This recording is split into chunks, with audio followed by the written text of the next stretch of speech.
Sambil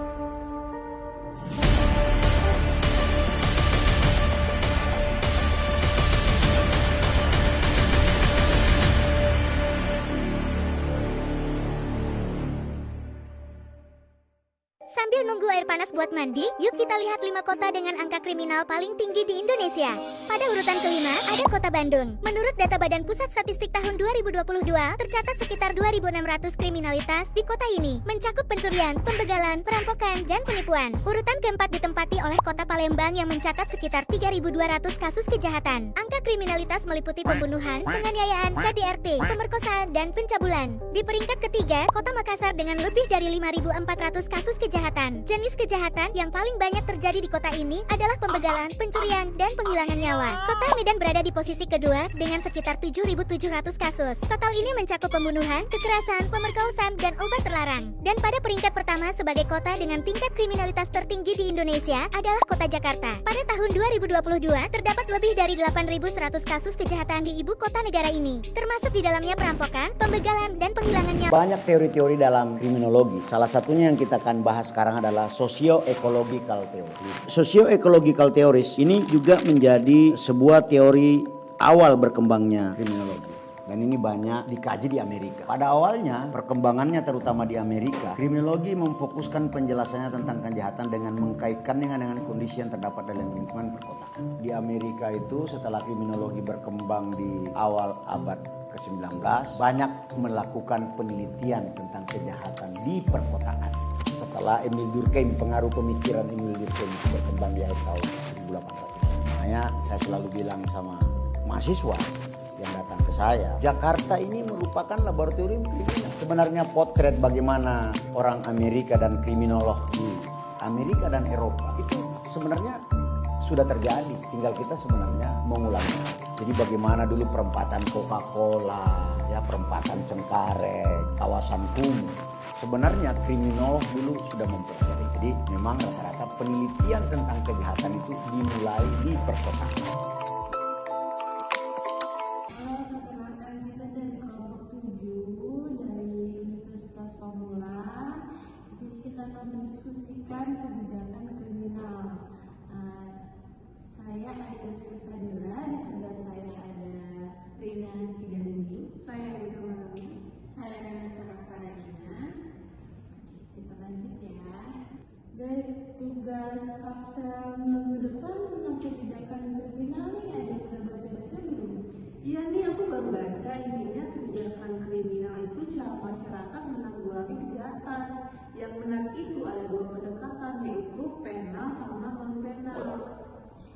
Iya bener tuh. Kalau penal itu emang kayak pidana ya, kayak menghukum kejahatan gitu. Iya Sar, tapi sebenarnya nggak sesederhana itu. Penal itu ada tiga tahap, pas bikin undang-undangnya, pas mengadili, sama pas eksekusi hukumannya. Wah, aku malah lebih tertarik sama yang non penal nih, kayaknya lebih masuk akal gitu mencegah kejahatan sebelum terjadi. Setuju yuk. Contohnya kayak program pengentasan kemiskinan atau pendidikan moral gitu kan.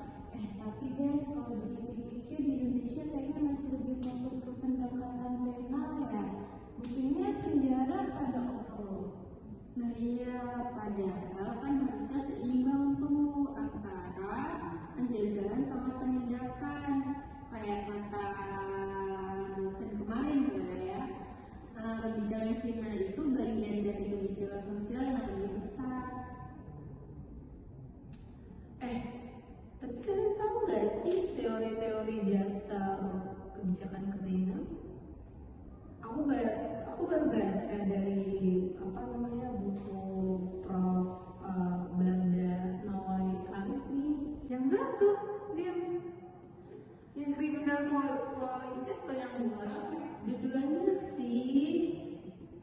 Dia ngejelasin banget tentang integrate criminal policy. Intinya kebijakan kriminal itu harus terintegrasi sama kebijakan sosial. Oh iya, terus ada juga pemikiran dari Mark Ansel ya,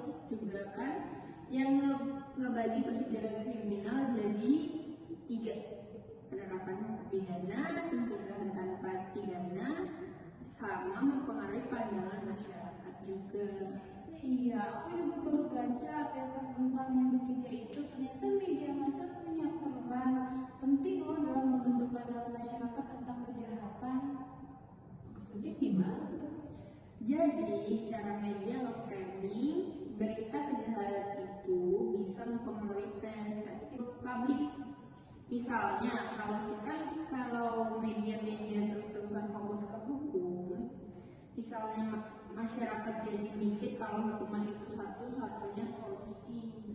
Oh, aku jadi ingat penelitian di Skandinavia. Di sana media justru diminta buat lebih banyak membahas akar masalah kejahatan sama solusi preventifnya. Wah, keren tuh, tapi balik lagi ke Indonesia nih. Menurut kalian kenapa sih kita masih stuck di pendekatan penal? Aku punya teori nih, coba deh kita lihat sejarahnya dari zaman kolonial sampai sekarang. Sistem hukum kita kan memang dari sistem represif. Gimana tuh? Bener banget. Kalau HP kita aja masih warisan Belanda kan. Red book, fun, central, desk. Plus kultur masyarakat kita juga masih kental dengan konsep pembalasan. Ingat kan kasus-kasus main hakim sendiri yang masih sering terjadi. Tapi guys, sekarang udah mulai ada pergeseran paradigma kok. Coba deh RUU KUHP yang baru. Oh iya, yang ada konsep keadilan restoratif itu kan. Ya, keadilan restoratif itu kan sebenarnya konsep yang keren banget sih. Fokusnya bukan cuma ke pelaku, tapi juga ke korban dan masyarakat. Ada yang tahu nggak implementasi keadilan restoratif di negara lain? New Zealand tuh salah satu opennya. Mereka punya sistem yang namanya itu group conference. Oh iya, aku pernah baca sih. Itu yang melibatkan keluarga pelaku sama korban kan. Terus ada mediator profesionalnya juga. Tapi guys, implementasi di Indonesia bakal tricky nggak sih? Soalnya kultur kita beda. Sebenarnya kita udah punya basicnya kok. Sistem musyawarah biadab kita kan mirip-mirip itu. Benar, di Minangka mau ada namanya Babicaro. Kalau nggak salah kan, Babicaro ada. Di Aceh ada di Kiet, ya kan? Itu sebenarnya bentuk keadilan restoratif tradisional. Oh iya ya, berarti tinggal dimodernisasi aja dong sistemnya. Guys, tapi kita belum bahas soal prevention of crime nih. Padahal ini penting banget loh dalam menjaga kriminal. Ya social crime prevention sama situational crime prevention itu ya. Iya. Kalau social crime prevention itu lebih ke akar masalah sosialnya kan, kayak kemiskinan, pendidikan, pengangguran. Nah, kalau situational criminal prevention lebih ke modifikasi lingkungan fisik ya, kayak pasang CCTV, penerangan jalan, gimana? Tahu nggak? Di Jepang tuh mereka kombinasi keduanya dengan sistem koban. Yang polisi ini tuh kan, yang polisi sampai keliling-keliling rumah itu. Iya, namanya Junkai. Keren banget sih sistemnya. Tapi itu butuh SDM yang banyak ya. Terus training khusus juga pastinya. Nah, ini sering jadi kendala sih. Resourcing kita masih terbatas. Tapi sekarang ada teknologi, masa nggak dimanfaatin? Maksudnya gimana tuh?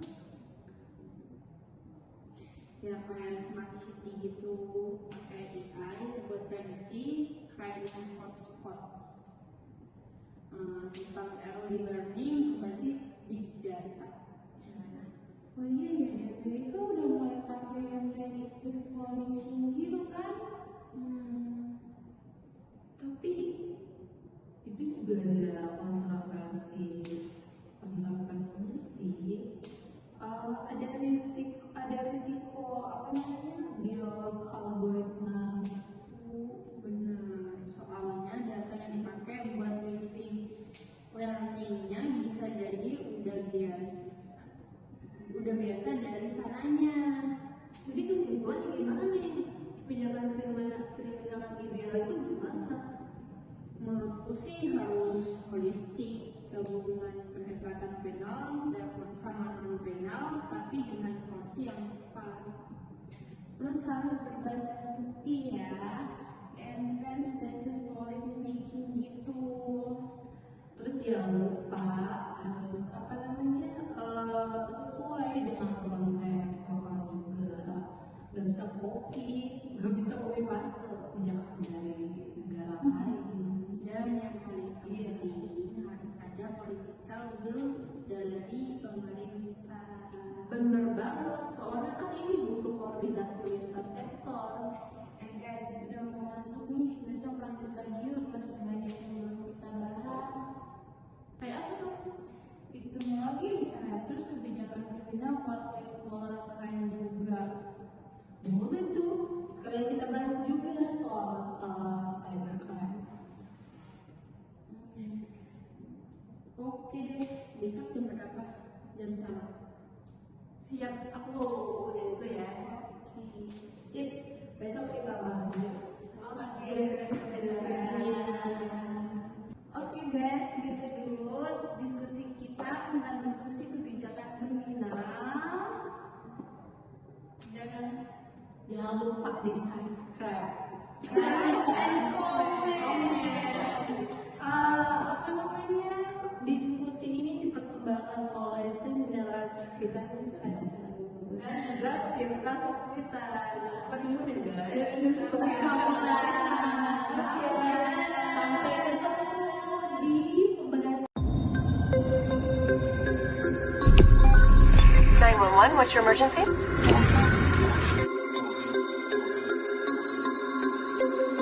We about to turn it on.